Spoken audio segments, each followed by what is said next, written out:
Okay, we're live. We're live. Reeds and Weeds. Woo, where's the camera? This is JB, West Park Band Shell. We're getting ready to hear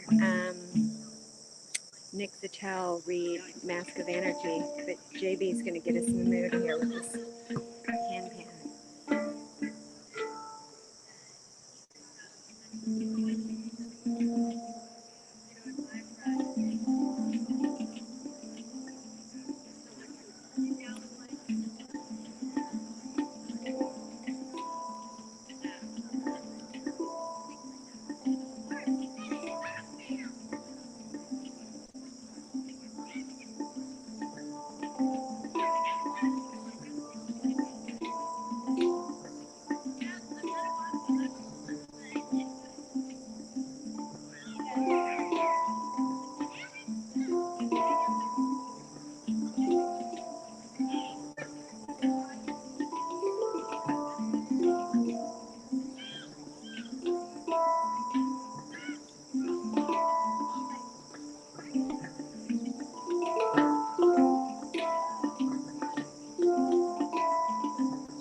on the handpan. Oh my gosh.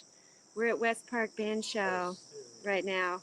We're getting ready to do a live, first time ever outside recording of a Reads and Weeds episode on the suggestion of Nick Zutel, who will be reciting Percy Bysshe Shelley's The Mask of Anarchy on a 201st anniversary. And so it's pretty impressive. And I encourage you to look up the link that I put in the event earlier about the significance of the poem, and it was written in response um, to a peaceful protest being stopped by an army. So it's very relevant. So let's hear it for Nick Patel.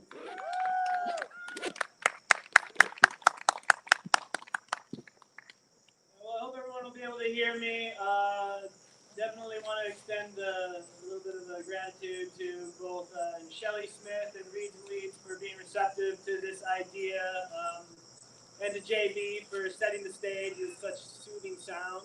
Yeah. Yeah, let's hear it one more time. Woo!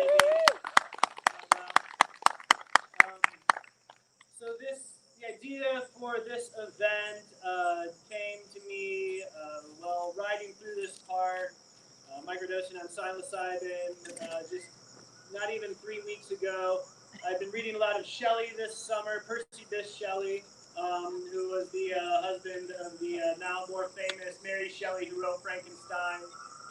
And I, like many others, have been really wanting and thirsting for some form of live music. This band shell is a sort of reverend hallowed space in Ann Arbor with the MC5 and the Grateful Dead having played here, and that among many other events, both theatrical and musical over the years. So I have been reading a lot of Percy Shelley's work, and I kept seeing The Mask of Anarchy, and I hadn't read it, but at a point it just sort of kept cycling through my mind as I was thinking about, seeing masks, also becoming a part of just the daily cycling, becoming ingrained in everyone's mind and purview, and also wondering what was meant by anarchy. Percy Shelley was a very political and in a lot of ways preached nonviolence as a poet. I believe he was a very big inspiration to Karl Marx, who, further on down the line, Gandhi, and eventually MLK drew some of their own nonviolence ideals from that same lineage. And I have a lot of friends who are socially involved, and I have seen a lot of people talking about different ideals of anarchism, and it's very different than anarchy in general, but we're also seeing anarchy in our streets, we're seeing anarchy in our government up to the highest level. And so I really was drawn to this poem, and I read it, and I was a little taken aback by some of the nature of the language used.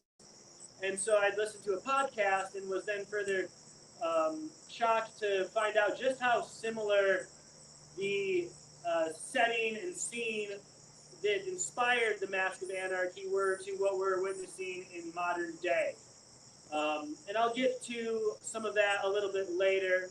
I did want to warm up a little bit with some of Percy Shelley's more popular and shorter and sweeter poems.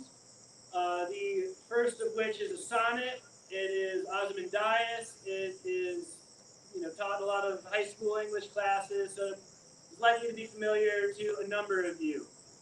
It's short and encapsulates the idea that really no institution is exempt from the sands of time. It is inspired by an inscription found on a crumbled statue of the pharaoh Ramses II, or Ozymandias was his Greek name, in which he was boasting about all that he had created, and then when it was unearthed, it was essentially reduced to a pile of rubble in the desert.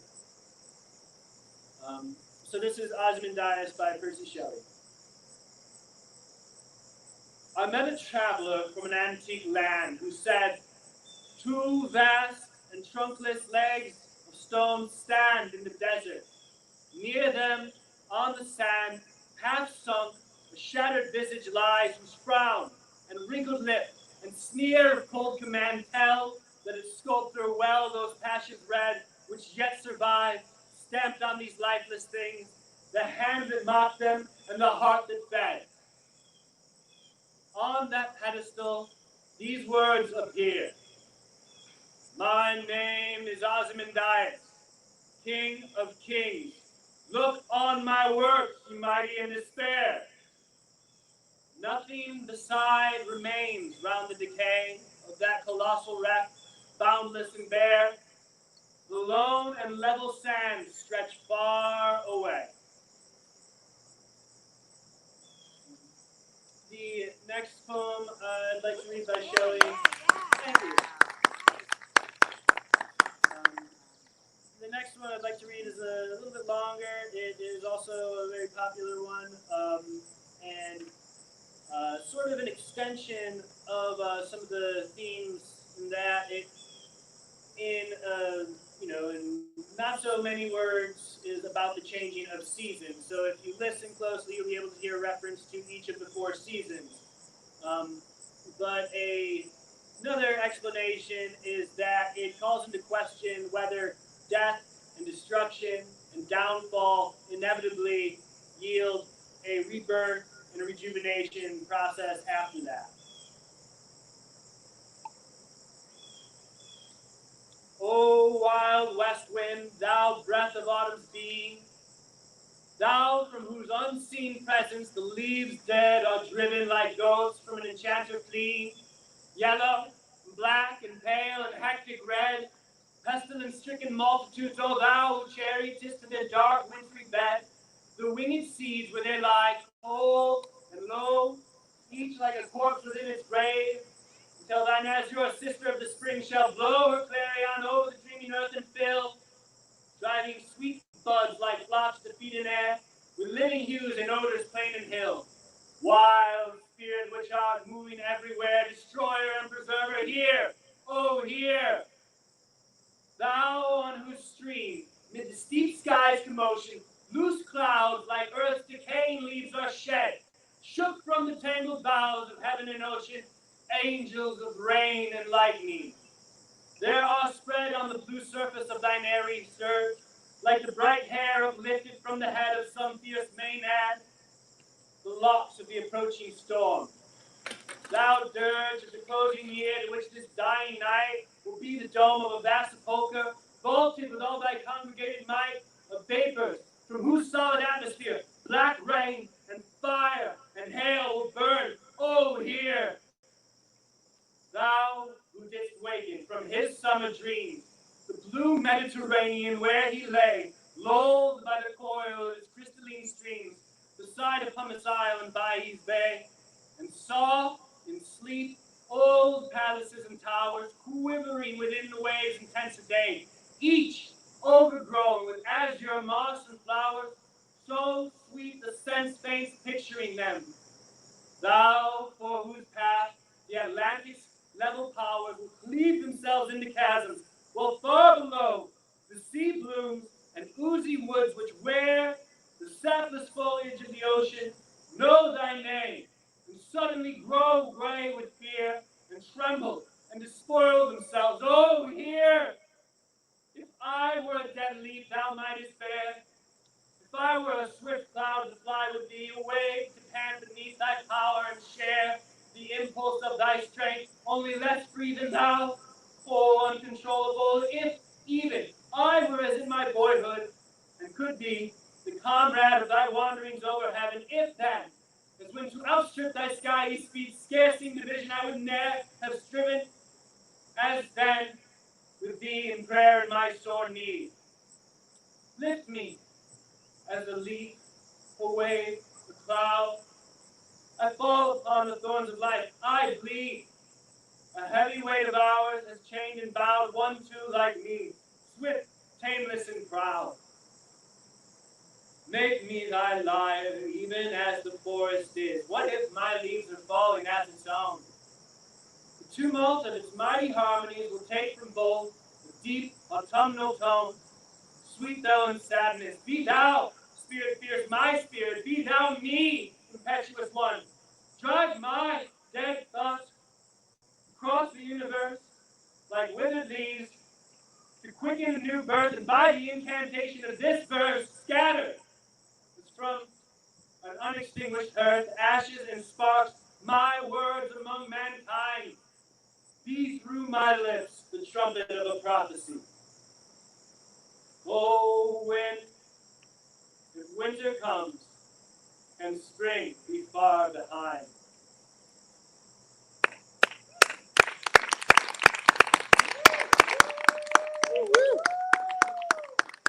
I just want to let you guys know that Nick is part of an organization called the Michigan Bail Bond Solidarity Fund.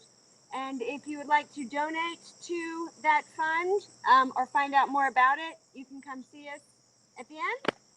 Okay? Thank you, Shelley. Yes, I do appreciate that. Michigan Solidarity Bail Fund is an anti-racist radical organization that works to basically create a revolving bail system for people who are unable to pay for or make bail when they are arrested. It has been used a lot lately with a lot of protesters who have been detained, whether it be lawfully or unlawfully. And the idea of a revolving bail fund is that once they go through the court system, they'll be able to get the bond back, and it goes right back into the fund and just sort of circulates. And the reason I wanted to work with that particular organization on raising funds for this was that the Mask of Anarchy was written about a peaceful, nonviolent gathering of 60,000 or more people in Manchester 201 years ago to this day. They were there assembled to protest Parliament, which had passed a lot of anti-sedition laws and had suspended habeas corpus, which is essentially to say they had allowed and made legal unlawful detainment. They made it legal to just detain dissidents and not charge them, basically to keep them from espousing their ideas and engaging in direct actions. So they were told, people were encouraged to show up in their Sunday's best and to show up unarmed, leave their swords at home. And the magistrates got skittish and they sent the armed cavalry and yeomanry into the crowd. And in doing so, these armed cavalry started cracking skulls. They eventually killed 20 people, including a woman and child. But they also were responsible for the injury of over 600. And that alone spoke a lot, I think, to me and what is happening right now. There are some parallels that can't be drawn by what was happening then at the time. There were some laws regarding corn that just led to an increase in the price of bread. People were upset about that. But the suspension of habeas corpus, an economic slump, and being able to witness revolution taking place in other parts of the world, most notably the French Revolution, was an inspiration for a lot of English men and women, and also with these thinkers like Shelley encouraging nonviolent but direct action. There was a lot of fervor around implementing change and a lasting change. So yeah, I would encourage everyone to donate whatever you can to the Michigan Solidarity Bail Fund.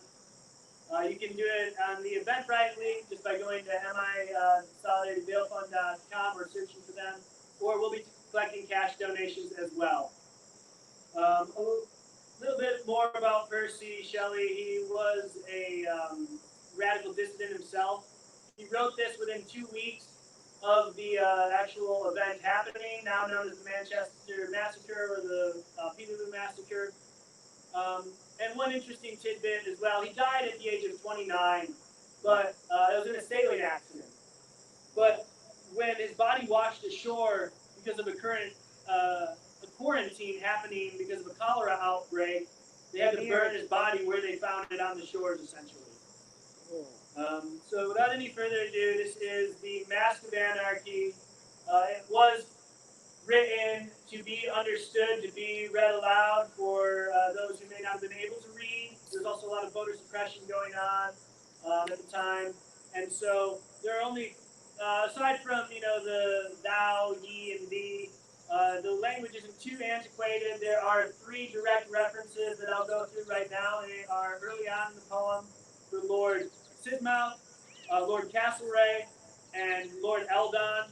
Those were players in Parliament, and you can think of those as sort of the Mitch McConnell, the Mike Pence, and the Ted Cruz of the time. And again, this was written in a common meter and with fairly common language. Mask of Anarchy. As I lay asleep in Italy, there came a voice from over the sea, which with great power forth led me to walk in the vision of poesy. I met murder on the way. He had a mask like Castlereagh. Very smooth he looked, yet grim. And 7 bloodhounds followed him. All were fat, as well they might be in their admirable plight. For 1 by 1, and 2 by 2, he tossed them, human hearts to chew, which from within his white cloak he drew. Next came Fraud, and he had on like Lord Eldon an ermine gown, and his big tears, for he wept well, turned to millstones as they fell, and the little children who, round his feet, played to and fro, thinking every tear gem had their brains bashed in by him.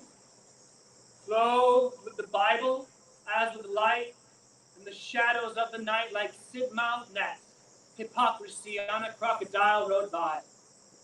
Many more destructions played in this ghastly masquerade, all disguised, even to the eyes, like bishops, lawyers, peers, and spies.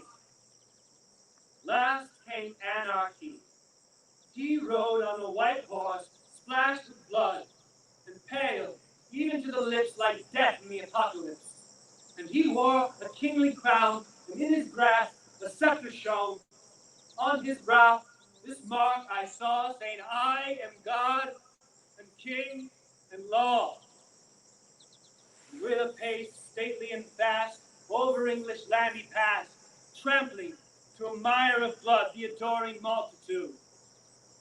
And the mighty troop around, with their trampling, shook the ground, waving each a bloody sword for the service of their Lord. With triumph and glory they rode through England, proud and gay, drunk as with intoxication of the wine of desolation. O'er field and town, from sea to sea, past that pageant swift and free, trampling up and tearing down until they came to London town, where each dweller, panic-stricken, felt their heart with terror sicken when they heard the tempestuous cry of the triumph of Anarchy. And with a pomp to meet him came, dressed in arms like blood and flames, the hired murderers who did sing, Thou art God and Law and King. We have waited, weak and low, for thy coming, mighty one. Our purses are empty, our swords are cold. Give us glory in blood and gold. Lawyers and bishops, a motley crowd, to the earth their pale brows bowed like a bad prayer, not over loud whispering, Thou art Lord and God. And then all cried with one accord, Thou art King and God and Lord, Anarchy, to thee we bow. Be thy name made holy now. And Anarchy, that skeleton, grinned and bowed to everyone, as well as if his education had cost 10 millions to the nation. For he knew the palaces of our kings were rightly his. His the scepter, the crown, the globe, and the golden woven robe. And then he sent his slaves before to seized upon the bank and tower, and proceeded with intent to meet his pension parliament, when one flew by, a maniac maid, and her name was Hope, she said, but she looked more like despair, and she cried out in the air, "My father time is weak and gray, but waiting for a better day. See how idiot-like he stands, fumbling with his palsied hands. He has had child after child, and the dust of death has piled over everyone but me. Misery, oh misery!"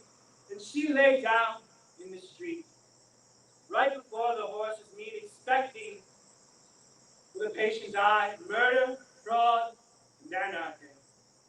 When between her and her foes, a mist, a light, an image rose, small at first, and weak and frail, like the vapors of a veil, till, as clouds grow on the blast, like tower-crowned giants striding fast, and glare with lightnings as they fly, and speak with thunder to the sky, it grew, the shape arrayed in mail, brighter than the viper's scale, and upborne on wings whose grain was as the light of sunny rain. With step as soft as wind it passed o'er the heads of men so fast, they knew its presence there, but they looked, and all was empty air. On its helm, seen far away, a planet like the morning's lay, and those plumes its light rained through like a shower of crimson dew. As flowers beneath May's footsteps waken, as stars from night's loose hair are shaken, as waves arise when loud winds call, thoughts sprung wherever that step did fall. And the prostrate multitude looked, and ankle deep in blood, hope, that maiden most serene, was walking with a quiet mien, while anarchy, that ghastly birth, lay dead earth upon the earth. The horse of death, tameless as wind, fled, and with his hooves did grind the dust the murderers throng behind. A rushing light, clouds and splendor, a sense awakening and yet tender, was heard and felt, and at its close these words of joy and fear arose, as if their own indignant earth, which gave the sons of England birth, felt their blood upon her brow, and shuddered with a mother's throe, and had turned every drop of blood by which her face had been bedewed into an accent unwithstood, as if her heart had cried aloud, "Men of England, heirs of glory, heroes of unwritten stories, nurslings of one mighty mother, hope of hers and one another, rise like lions after slumber in unvanquishable number. Shake your chains to earth like dew, which in sleep had fallen on you. Ye are many, they are few. What is freedom? Thou can tell that which slavery is all too well, for its very name has grown into an echo of your own. 'Tis to work and have such pay as just keeps life from day to day in your limbs, as in a cell for the tyrants used to dwell, as if ye for them were made, loom and plow and sword and spade, with or without your own will bent to their defense and nourishment. 'Tis to feel your children weep with their mother's time, and peep when the winter winds are bleak. They are dying as I speak. 'Tis to hunger for such a diet as the rich man in his riot cast to the fat dogs which lay surfeiting beneath his eye. 'Tis to let the ghost of gold take from toil 1,000-fold, more than ever its substance could in the tyrannies of old, but paper coin, that forgery of the title deed which ye hold from something to the worth of the inheritance of earth.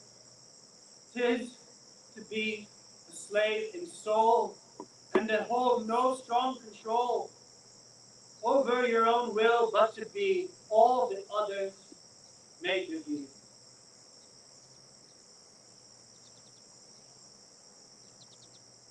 Science, poetry, and thought.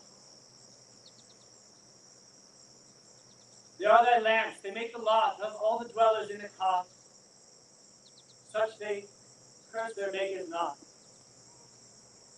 Birds find rest in narrow nests when wearied of their winged quest, and beasts find fare in wooded lair when storm and snow are in the air. Horses and oxen have a home when from their daily toil they come. Asses and swine have a litter spread, and with a fitting food are fed. Household dogs, when wild winds roar, find a home within warm doors. All things have a home but one. Thou, O Englishmen, have none. That is slavery. Savage men, or wild beasts within a den, endure not as ye do, but such ills they never knew. What art thou, freedom, O? Could slaves answer from this living grave? This demand? Tyrants would flee like a dream's dim imagery. Thou art not, as impostors say, a shadow soon to pass away, a superstition or a name echoing from the caves of fame. To the laborer thou art bread, and a comely table spread, when from his daily labor come to a warm, neat, happy home. Thou art fire, clothes, and food to the trampled multitude. No! In countries that are free, such a starvation cannot be, as now in England we see. To the rich, thou art a check when his foot is on the neck of his victims. Thou dost make that he treads upon a snake. Thou art justice.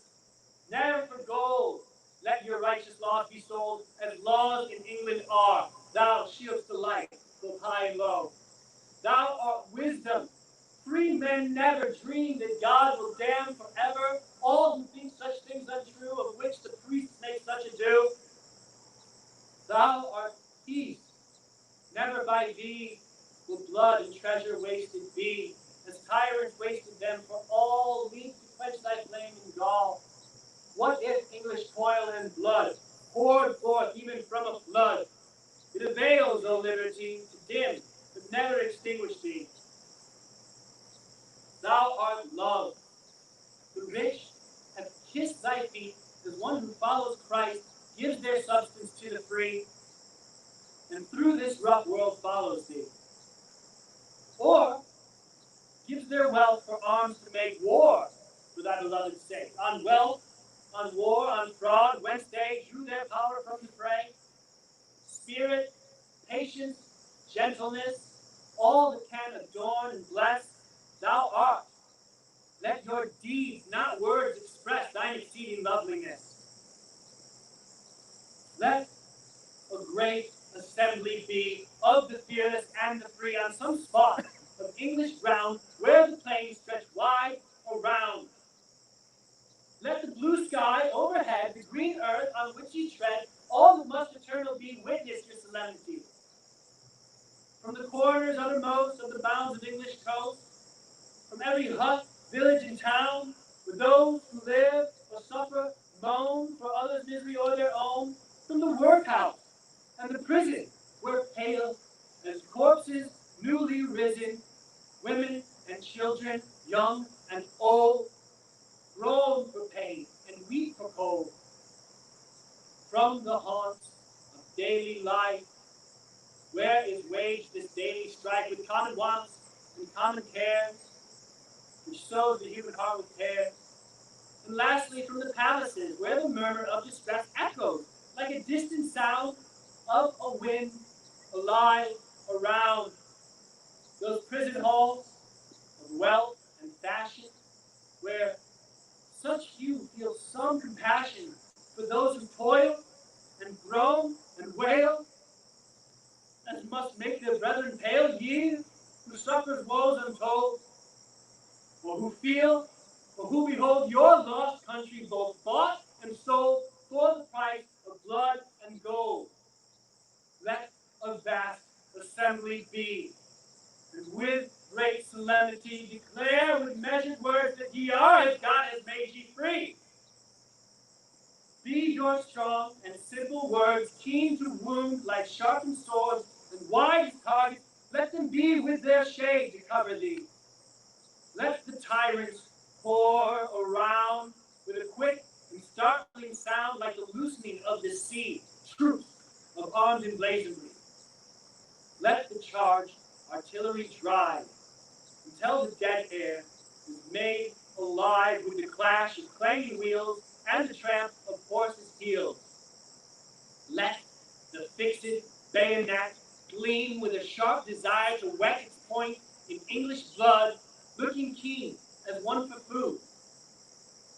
Let the horseman's scimitar wheel and flash like fearless stars thirsting to eclipse their burning with a sea of death and mourning. Stand ye calm and resolute, like a forest closed and mute, with folded arms and looks which are weapons of unvanquished war. And let panic, who outspeeds the career of armed steeds, pass, a disregarded blade, through your phalanx undismayed. Let the laws of your own land, good or ill, between ye stand, hand to hand, foot to foot, arbiters of this dispute. The old laws of England, they, whose reverend heads with age are gray, children of a wiser day, and whose solemn voice must be thine own echo, liberty. Those who first should violate such sacred heralds of their own state, rests the blood which must ensue, and it will not rest on you. And if then the tyrants dare, let them ride among you there. Slash and stab and maim and hew, all they want, let them do. With folded arms and steady hearts, and little fear and less surprise, look upon them as they slay, until their rage has died away. Then they will return with shame to the place from which they came, and the blood thus shed will speak in hot blushes on their cheek, and the women of their land will point at them as they stand, and they will hardly dare to greet those acquaintances in the street. And the bold true warrior who has hugged danger in such war will turn to those who would be free ashamed of such base company. This slaughter to the nation will rise like steam, an inspiration, eloquent, oracular, a volcano heard afar.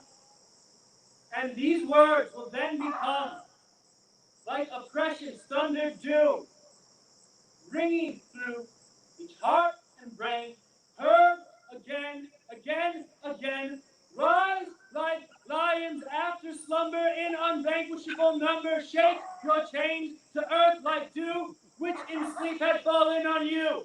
Ye are many, they are few.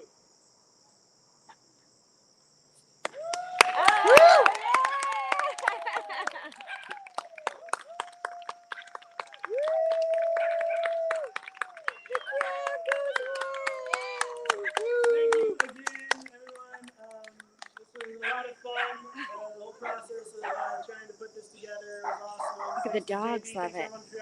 Shelly reads for just being receptive to this wacky idea. Yes! Yes! Nick Patel! Come hang out with us, find out more. Wow, that was amazing. Look up the article. And that was cool as shit. that was cool as shit. There you have it. That was cool as shit. What'd you think, Megan? That was amazing. It blew me away. Pretty I'm groovy? ready for the love revolution Pretty- right now. Pretty groovy? Right now, West Park. The dogs loved it at the end. Okay. Love it. Thanks, Jim. Thank you. Yeah? Pretty groovy? That was awesome. I Yeah. really enjoyed it. Sweet. Okay. Was that live That's on all I Facebook? have left. Yeah.